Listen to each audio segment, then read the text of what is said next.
நான் ஆண்டவரிடமிருந்து ஒரு மன்னிப்பை பெற வேண்டுமானால் நான் என்ன செய்யணும்? பிறருக்கு மன்னிக்கணும் இல்லையா? கர்த்தர் கற்றுத்தந்த ஜெபம் என்ன? கர்த்தர் கற்றுத்தந்த ஜெபத்தை சொல்லுங்கன்னா அப்படியே பாறையிலேருந்து கல்லை உருட்டி விட்ட மாதிரி கட கட கட கடன்னு சொல்லிடுவோம்.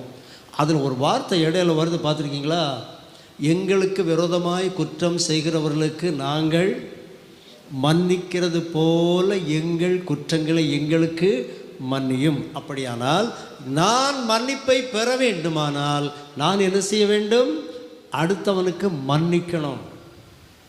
மருமகள் மாமியாருக்கு மன்னிக்கணும், மாமியார் மருமகளுக்கு மன்னிக்கணும், அப்பா பிள்ளைக்கு மன்னிக்கணும், பிள்ளை அப்பாவை மன்னிக்கணும், தம்பி அண்ணனை மன்னிக்கணும், அண்ணன் தம்பியை மன்னிக்க வேண்டும்.